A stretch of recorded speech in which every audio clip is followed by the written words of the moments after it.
Hello అండి, నేను మీ Rama. Welcome to మా ఊరి వ్లాగ్స్.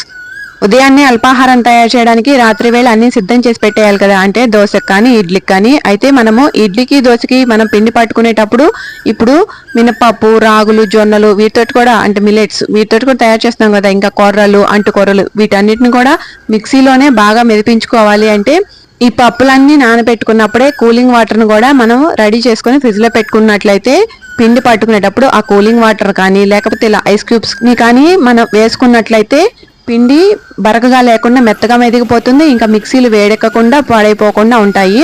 మిక్సీ అనే కాదండి, గ్రైండర్లో వేసుకున్నా సరే చక్కగా ఈ టిప్ పాటించినట్లయితే మనకి వస్తువులు తొందరగా పాడైపోకుండా ఉంటాయి. చూడండి, చక్కగా మెదిగిపోయింది కదా ఈ పిండి. ఇలా కూలింగ్ వాటర్ ని వాడుకోవడం వల్ల పిండి కూడా మనకి ఎక్కువగా పొలవకుండా ఉంటుంది. బాగుంది కదా టిప్. అన్నట్లు మర్చిపోయానండి, మనకి జార్లు కూడా పాడైపోకుండా ఉంటాయి. హలో లేడీస్, అర్థమవుతుందా? ఈ పాటలు మనకే కదా.